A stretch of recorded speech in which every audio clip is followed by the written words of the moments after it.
In today's video, I'm going to show you how to clone a Bitbucket repository.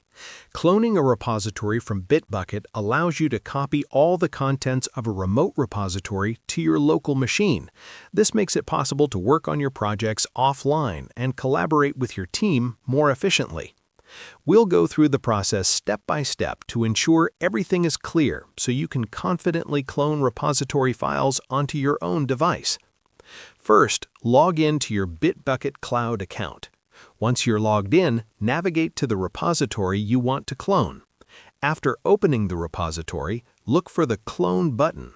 This button is usually located in the left sidebar or near the top right corner of the page. Clicking this button will provide the clone URL you need. When you click the Clone button, you'll see two protocol options, HTTPS and SSH.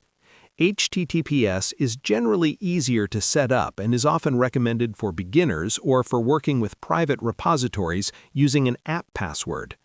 SSH, on the other hand, is more secure and convenient if you've already configured SSH keys with your Bitbucket account. In this example, we'll use HTTPS for simplicity. Copy the HTTPS clone URL provided. Next, open your terminal or command line interface on your computer.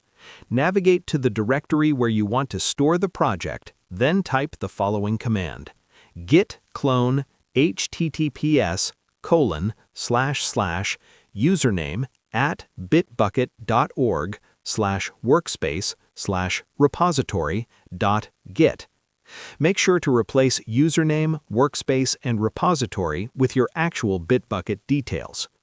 If the repository is private, Bitbucket will prompt you to enter your username and either your password or an app password if two-factor authentication is enabled. This step ensures secure access to the repository. Once the process is complete, the repository will be successfully cloned to your local machine. You can now open the project, make changes, and start working right away. Whether you're coding on your own or collaborating with a team, having a local clone of your Bitbucket repository makes development more flexible and efficient.